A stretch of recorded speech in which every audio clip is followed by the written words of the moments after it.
folks, welcome back to the channel. It's Mira here from Lothian Woodworks. Today in this video I'm going to be showing you how to lay out the clock face, all the segments, the numbers, etc. So hopefully this will be of great help to you.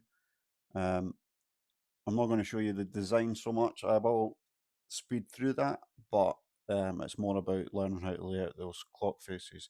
Now to do that you will need the updated version of Inkscape, so make sure you download that before attempting to follow along with this tutorial. And hopefully you'll find it helpful. So getting straight into it, you want to grab your ellipses and circles tool and holding control and drag out a circle of a random size. I'm going to make it 595 millimeters in diameter, that way I can fit it on my laser in one go. Once we've got that, then we're going to need an interior circle, so we can just control D and duplicate it, or we can draw out a fresh circle on top. You can see here you can't quite see it, so I'm changing the colour there. Now for this one I want to make the circle about 300 millimeters wide, so I'll just enter that into the bar up the top there. So I change the size down to 250 there, and then bring up the alignment grid or toolbox with Control Shift and A, and then we can center the two circles. That gives us a good idea of how much room we've got to play with and where we can build the clock on. So now we've done that, I'm going to change the colour of that middle circle just so we can see things a bit easier. So what we're going to do now is we're going to start by making off the hour segments, and for that size segment I'm just drawing a rectangle that's 4 millimeters by 20 millimeters. I'll later change this size, but we'll see why shortly. So now I'm just going to lay out 12 of those, and then I'm making the minute hand there, which you can see is 4 by 15. So obviously your hour one's slightly bigger than your minute hand. So for this, all I'm going to do is hold it, click and hold with the mouse button, and then drag it across, pressing space button to make multiple of them. So I want 12 in total, obviously, for 12 hours in the clock face. And then I'll want 60 of the minute ones. So again, just clicking and holding the object and dragging it across the page while pressing space makes multiples of that one object. It's quite a handy wee trick, that. So I'm just doing 10 here. I'll copy that 3 times, copy and paste, and then I'm going to copy and paste the 30, so we have 60 in total. Now I don't know if you know this, but if you look down the bottom of the window there, you can see 10 objects every time I'm moving it, and then when you draw the bounding box you can see 30, and then when I do it again you can see I have 60 objects. That's a good way of checking how many objects you've got. So now that you've got that, then you want to bring up the align window again, making sure you're on circle, and then click arrange. Like I say, it couldn't be any easier. It automatically orders it round the circle exactly where you need to be. And then we'll do the same for the hour window. So click and drag across, click and select both of them, holding shift key, and then you have the hour segments. So when you're doing that as well, you want to deselect the circle and then group everything together, so you've got all the segments as one group. And then turning on the clipping tool, you can just resize it so the hour hands meet, or the hour segments meet the minute segments. So you can see there it looks pretty nice, and we're pretty happy with that. I think though that the hour hands could be a little bit longer, so yeah, we'll change that up and take it from there. With this new process that Inkscape have included, aligning these nodes or segments, should I say, are really simple. As you can see, it's dead easy to fix issues that you may have done. And there we go. There's the extended hour segments, and I think you can agree that looks absolutely fantastic. So now what I'm doing is I'm just taking that middle circle and I'm extending it out for the numbers to go around.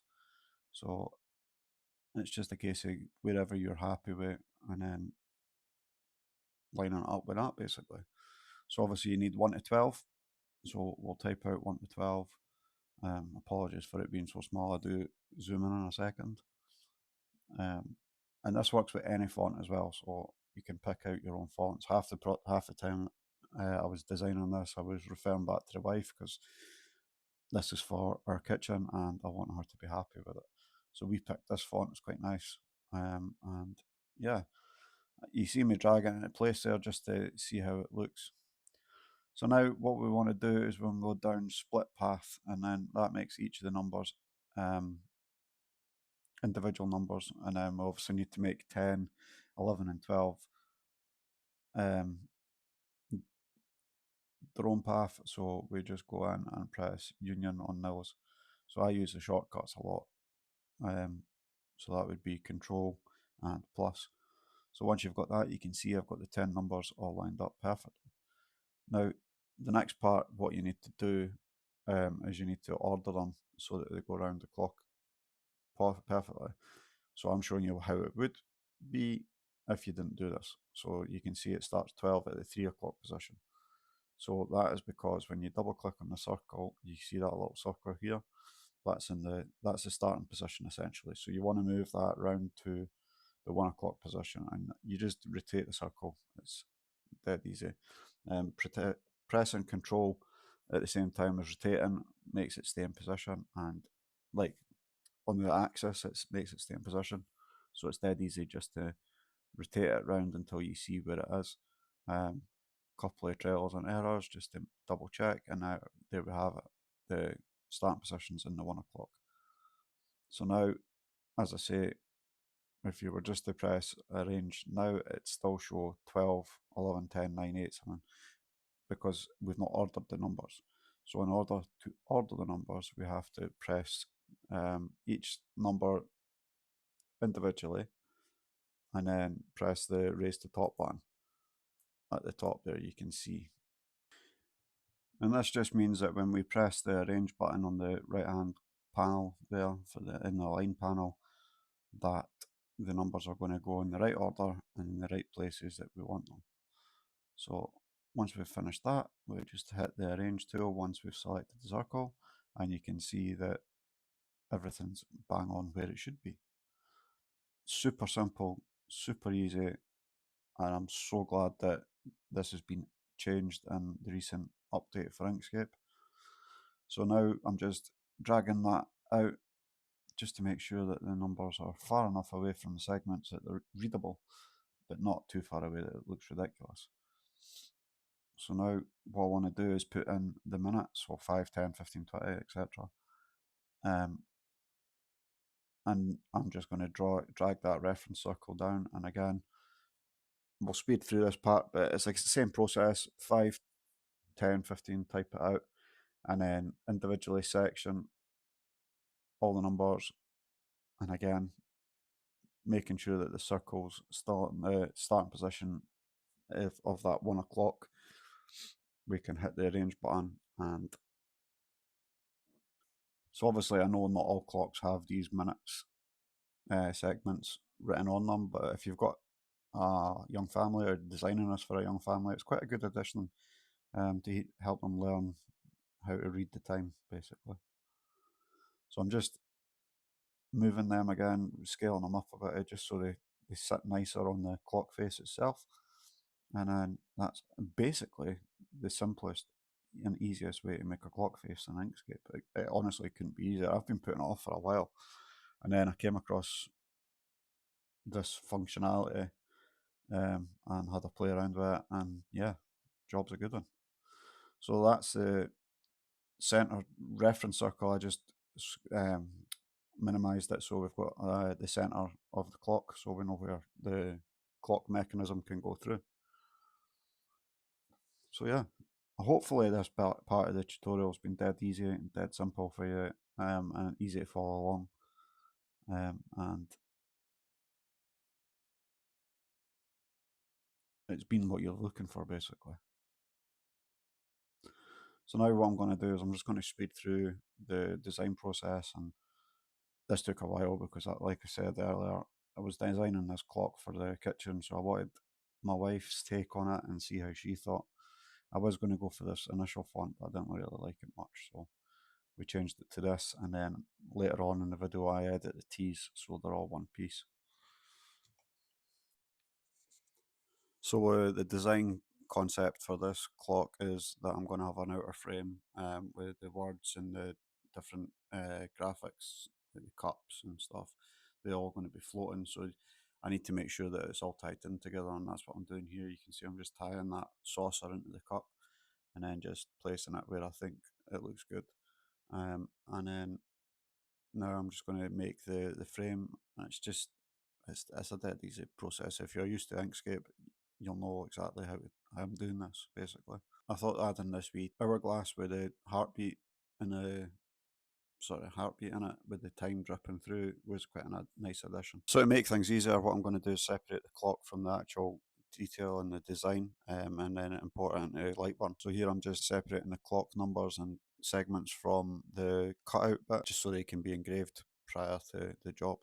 We'll jump onto the laser now.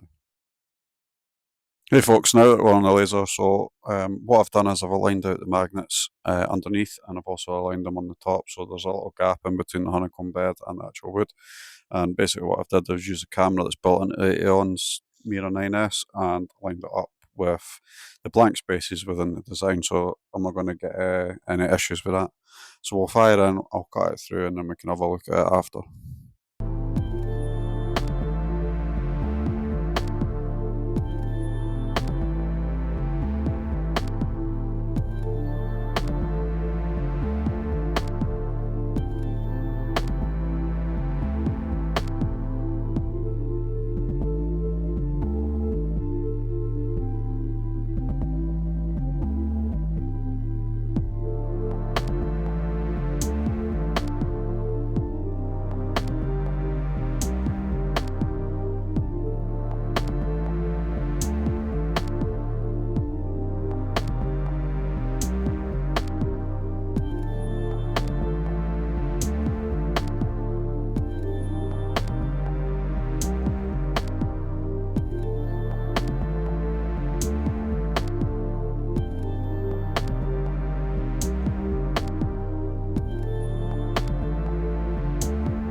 Right, let's get this out here.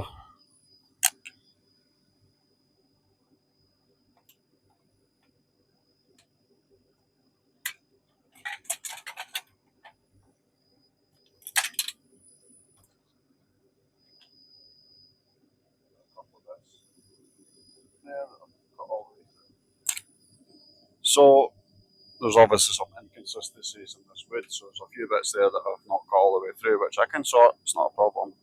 Frustrating, but it's not the end of the world.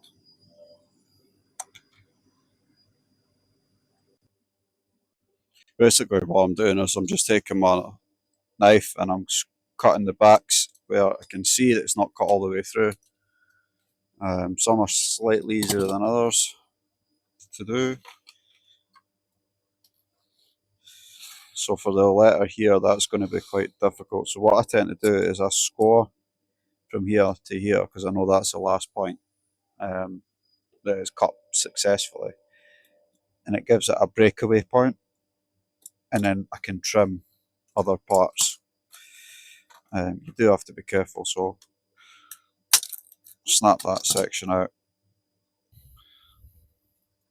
snap that excess off.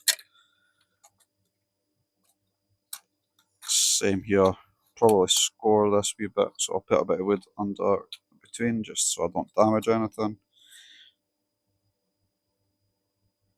Score that like that, and then that gives me that to break away, and I've just broken that letter A off like I thought I was going to do. I can fix that with some super glue though.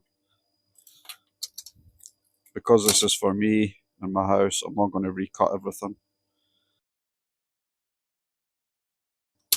But I can fix this. Just takes a little bit of patience.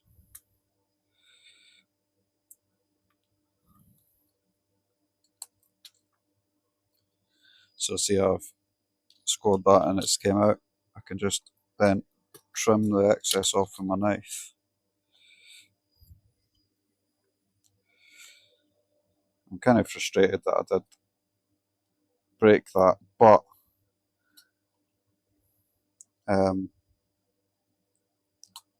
it's all good. Not everything's perfect, do you know what I mean? Like,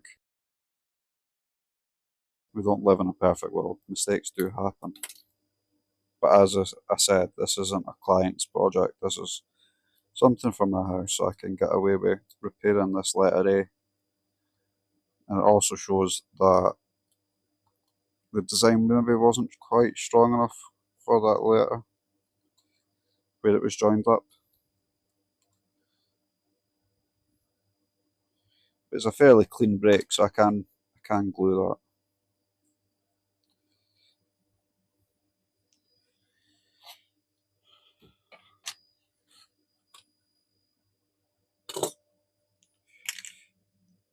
I just need to find my glue.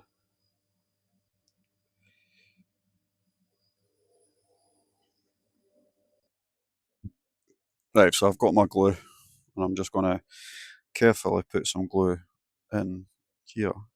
Not massive amounts, because this super glue is quite runny. It will sandwich back on quite nicely. I could do with my accelerator, but I'm not sure where it is. I found my accelerator, so I can give this a wee scoosh and get it to set up nicely once I've put some pressure on it. There we go. So obviously I still need to give it a clean.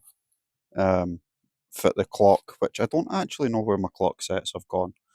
So from design concept, discussing it with my missus, and then laying out the clock face in Inkscape, it's turned out quite nice, I think.